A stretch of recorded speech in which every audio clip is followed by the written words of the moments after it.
नमस्कार दोस्तों, मैं आशा करता हूँ कि आप सभी अच्छे होंगे। और आज का जो हमारा लेक्चर है वो है जैन धर्म के बारे में। तो आज हम जैन धर्म की फिलॉसफी को देखेंगे और यहाँ से जो एग्जाम में क्वेश्चन बनते हैं उसे भी हम डिटेल से जानेंगे। तो मैं आशा करता हूँ कि आपको इससे बहुत कुछ सीखने को मिलेगा। तो चलिए स्टार्ट करते हैं। देखिए, जैन धर्म जो था वो काफ़ी प्राचीन धर्म था, क्योंकि इसके 24 तीर्थंकर हुए हैं और इनके 22वें नंबर के तीर्थंकर जो थे अरिष्टनेमी, उसके बारे में हमें जो जानकारी मिलती है वो ऋग्वेद में मिलती है। अरिष्टनेमी जी की जानकारी हमें ऋग्वेद में मिलती है और इनके जो पहले तीर्थंकर थे ऋषभदेव, उनकी भी जानकारी हमें ऋग्वेद में मिलती है। तो आप इससे अंदाजा लगा सकते हैं कि ये काफ़ी समय से चला आ रहा धर्म था। और महावीर स्वामी जो थे वो इसके 24वें तीर्थंकर थे और उन्होंने इस धर्म को आगे आगे चलाया और इसमें थोड़ा सा चेंज किया। तभी हम ये जानते हैं कि महावीर स्वामी जी ने इस धर्म को ज़्यादा फैलाया। देखिए, जैन धर्म जो है वो जिन शब्द से बना है और जिन का मतलब होता है जीतना, यानी कि जिसने क्रोध को हरा दिया, अपने जो मोह माया है उससे वो जीत गया और इस संसार के बंधन से जो मुक्त हो गया वो जिन कहलाता है, यानी कि जिसने इन सभी पे काबू कर लिया। अब जैन धर्म जो है वो सबसे ज़्यादा हिंसा पर बल देता है और ये इनका मानना है कि हिंसा 3 तरह की होती है, मन, वचन और कर्म। यानी कि आप अपने मन में किसी के बारे में बुरा सोचेंगे तो वो भी जैन धर्म के अनुसार हिंसा ही होगी। और अगर वचन, अगर किसी को गलत बोलेंगे, अगर दूसरों को गलत वाणी का इस्तेमाल करेंगे तो वो भी हिंसा होगी। और अगर कर्म करेंगे तो वो तो हिंसा है ही। तो ये 3 प्रकार की हिंसा ये मानते थे। सबसे ज़्यादा जो जोर दिया है वो इस धर्म में हिंसा पर ही दिया है। इनका मानना है कि अगर आप हिंसा करते हैं तो इस धर्म को नहीं अपना सकते। तो इनकी ये अलग से फिलॉसफी थी और ये धर्म काफ़ी कठोर धर्म है। इनके जो नियम हैं वो काफ़ी कठोर है। पर हम जब बुद्ध धर्म के बारे में जानते हैं, अगर बुद्ध धर्म को देखते हैं तो उसमें जो है मध्यम मार्ग का उपदेश दिया है गौतम बुद्ध जी ने। तभी ये धर्म जो है बुद्ध धर्म सबसे ज़्यादा प्रचलन में था। और जैन धर्म की हम बात करते हैं तो बहुत ही कम लोग इसे मानते हैं और बुद्ध धर्म सबसे ज़्यादा फैला था, क्योंकि इसकी जो फिलॉसफी है वो मध्यम मार्ग को अपनाते हैं। पर ये सारे कठोर धर्म है, जैन धर्म सबसे कठोर धर्म है, इसलिए इसके मानने वाले बहुत कम हैं। इनके जो प्रथम तीर्थंकर थे वो ऋषभदेव थे, पहले तीर्थंकर। उसके बाद 23वें तीर्थंकर जो थे पार्श्वनाथ जी। और ये जो पार्श्वनाथ जी थे वो कांची के इक्ष्वाकु वंशीय राजा अग्रसेन के पुत्र थे। और इन्हें जो ज्ञान प्राप्त हुआ था वो समेध शिखर जो झारखंड में है वहीं पर इन्हें ज्ञान प्राप्त हुआ था। देखिए, 23वें तीर्थंकरों ने, यानी कि पहले से लेकर 23 तक, इन्होंने 4 व्रत दिए हैं, यानी कि हिंसा न करना, चोरी न करना, हमेशा सच बोलना और संपत्ति न रखना। पर जब महावीर स्वामी जी आते हैं जो 24वें तीर्थंकर थे, उन्होंने ब्रह्मचर्य को इसमें जोड़ दिया है। और इसके 4 व्रत हैं जिनका पालन हर जैन धर्म मानने वालों को करना ही पड़ता है। तो आप इसे याद रखिए कि ब्रह्मचर्य महावीर स्वामी जी ने इसमें जोड़ा था। पहले ये 4 व्रत ही थे। महावीर स्वामी के बारे में हम जब बात करते हैं तो ये 24वें तीर्थंकर थे और इनका जन्म 540 ईसा पूर्व वैशाली गणतंत्र के कुंडलपुर में हुआ था। और इनके बचपन का नाम वर्धमान था और इनके पिता का नाम था सिद्धार्थ और माता का नाम था त्रिशला। महावीर की पत्नी का नाम यशोदा था और पुत्री का नाम अनुजा प्रियदर्शी था। 30 साल की उम्र में इन्होंने घर को त्याग दिया और 12 साल कठिन तपस्या के बाद ये जिन, यानी कि विजेता, अरहत यानी कि पूज्य, और निर्ग्रंथ यानी कि बंधनहीन, यानी कि इस संसार के बंधन से मुक्त जो हो जाता है उसे बंधनहीन कहा जाता है। तो ये कहलाए और ये महावीर के नाम से जानने लगे। रज्जुपालिका नदी के तट पर साल वृक्ष के नीचे इन्हें ज्ञान प्राप्त होता है और इन्होंने सबसे ज़्यादा अपने उपदेश जो दिए थे वो प्राकृत भाषा में दिए थे। महावीर ने पहले अनुयायी जो थे महावीर के, वो उनके दामाद जामिल ही बने। इन्होंने 11 गणधरों में अपने शिष्यों को बांटा था ताकि ये जैन धर्म का प्रसार कर सके। आर्य सुधर्मा अकेला ऐसा गणधर बचा था जो महावीर की मृत्यु के बाद भी जीवित रहा था। आर्य सुधर्मा 2 ऐसे शिष्य थे जिन्होंने आगे चल के इस धर्म को फैलाया। अब भद्रबाहु और स्थूल भद्रबाहु जो थे उनके शिष्य जो हैं वो दिगंबर कहलाए जाते हैं और स्थूल भद्र के शिष्य श्वेतांबर कहलाए जाते हैं।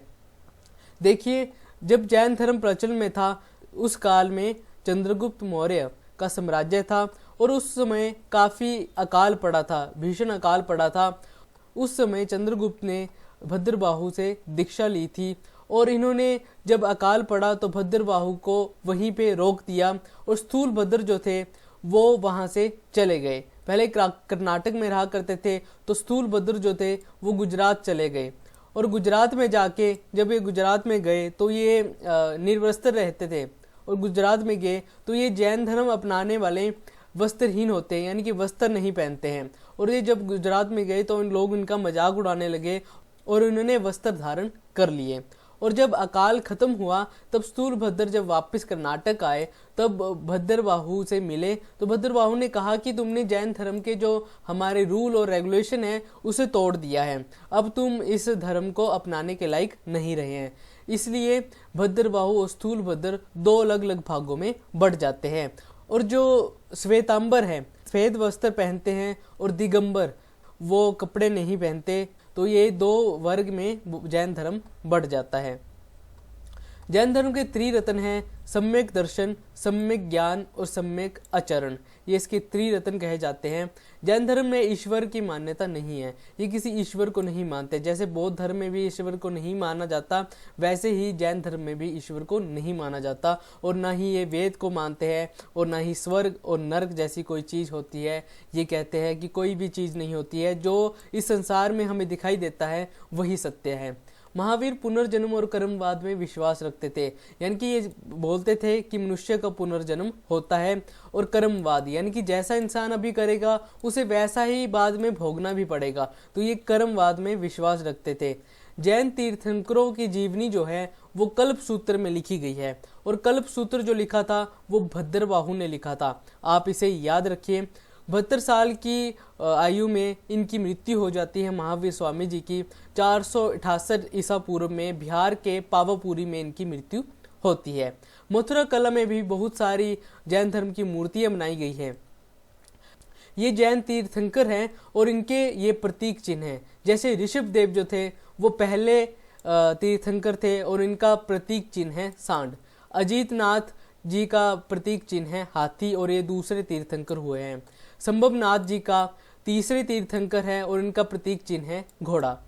संपार्श्व जी का 7वें तीर्थंकर जी है और ये इनका प्रतीक चिन्ह है स्वास्तिक। शांतिनाथ जी जो 16वें तीर्थंकर है इनका प्रतीक चिन्ह है हिरण और नेमीनाथ जी का प्रतीक चिन्ह है नीलकमल। अरिष्ट नेमी जिनके बारे में हमें ऋग्वेद में भी पता चलता है और ये 22वें तीर्थंकर है और इनका जो प्रतीक चिन्ह है वो है शंख। पार्श्वनाथ जी जो 23वें तीर्थंकर है इनका प्रतीक चिन्ह है सांप और महावीर स्वामी जी जो 24वें तीर्थंकर है इनका प्रतीक चिन्ह है सिंह। यानी कि हर धर्म के एक प्रतीक चिन्ह होता है। जैसे बौद्ध धर्म का प्रतीक चिन्ह है 8 तीलियों वाला चक्र। आप यहाँ पे देख सकते हैं कि ये 8 तीलियों वाला चक्र जो है वो बौद्ध धर्म का प्रतीक है। इसलिए हर धर्म के अपने अपने प्रतीक होते हैं। महावीर स्वामी की मृत्यु के बाद 2 सभाएं होती है। पहली सभा जो होती है वो 300 ईसा पूर्व में जो स्थान था पाटलिपुत्र और अध्यक्ष था इस समय स्थूलभद्र और शासन था चंद्रगुप्त मौर्य का। इस समय जैन धर्म 2 भागों में बढ़ जाता है, श्वेतांबर और दिगंबर। दूसरी जो सभा होती है उसका टाइम पीरियड है 512 ईसा पूर्व और वल्लभी जो गुजरात में होती है और अध्यक्ष थे क्षमा श्रमण। इस समय धर्म ग्रंथ जो थे जैन धर्म के उसको लिपिबंद किया जाता था, यानी कि महावीर और 24वें तीर्थंकर जो हुए हैं उनकी जो फिलॉसफी थी उनको एक जगह पर लिखा जाता है। तो उस समय ये कार्य किया जाता है दूसरी संगीति में, यानी कि दूसरी सभा में। ये कुछ ग्रंथ हैं जिसमें हमें बहुत कुछ जानने को मिलता है। जैसे कल्प सूत्र जो भद्रबाहु जी ने लिखा था उसमें 24 तीर्थंकरों के बारे में वर्णन किया गया है और भगवती सूत्र इसमें 16 महाजनपदों के बारे में जानकारी मिलती है। अगला लेक्चर जो होगा वो महाजनपद के बारे में होगा और 16 महाजनपदों के बारे में हमें जानकारी अंगुत्तर निकाय से भी मिलती है और ये बौद्ध ग्रंथ था। आचार्य रंग सूत्र इसमें जैन भिक्षुओं द्वारा पालन किए जाने वाले जो नियम हैं उसको लिखा गया है और आवश्यक सूत्र में भी जैन धर्म मानने वालों के नियम लिखे गए हैं कि किस तरीके से जैन धर्म को अपनाना है और क्या क्या चीज़ें हमें करनी है और क्या क्या चीज़ें हमें नहीं करनी है, इसके बारे में इन सूत्रों में लिखा गया है। जैन साहित्य का प्राचीनतम भाग जो है उसे आगम कहा जाता है, यानी कि जैन ग्रंथ को आगम कहा जाता है। और आगम ग्रंथों में महावीर स्वामी ने जो इनके जो कथा और भाषण थे, जो इनकी शिक्षा थी, उसे लिखा जाता है। ये कुछ जैन साहित्य हैं, जैसे 12 अंग। इस अंग में जैन सिद्धांत दिए गए हैं और 12 इसके उपांग हैं, यानी कि उपांग वो होते हैं जो अंग का विस्तार से व्याख्या की गई है। जैसे हमने वेद देखे थे, उनके ब्राह्मण ग्रंथ बना दिए गए थे ताकि इन वेदों की सरल व्याख्या की जा सके। इसीलिए जो अंग थे उनमें जो लिखा गया है उसकी सरल व्याख्या जो की गई है वो उपांग में की गई है, इसलिए ये 12 हैं और ये भी अंग 12 हैं। 10 प्रकीर्ण हैं, यानी कि ग्रंथों का जो विश्लेषण किया गया है वो इन प्रकीर्णों में किया गया है, यानी कि जितने भी जैन ग्रंथ हैं उसका विश्लेषण इनमें किया गया है और ये 10 हैं। 6 छेद सूत्र हैं, यानी कि इसमें भिक्षुओं के नियम दिए गए हैं और 4 मूल सूत्र, इसमें भी भिक्षु और भिक्षुणी के नियम दिए गए हैं। जो जैन धर्म को मानते हैं उनके क्या कर्म हैं और उन्हें क्या करना है उसके बारे में इनमें लिखा गया है। तो ये था आज का लेक्चर। इसमें हमने जैन धर्म के बारे में जाना और इसकी फ़िलॉसफी को देखा कि किस तरीके से जैन धर्म की फ़िलॉसफी थी।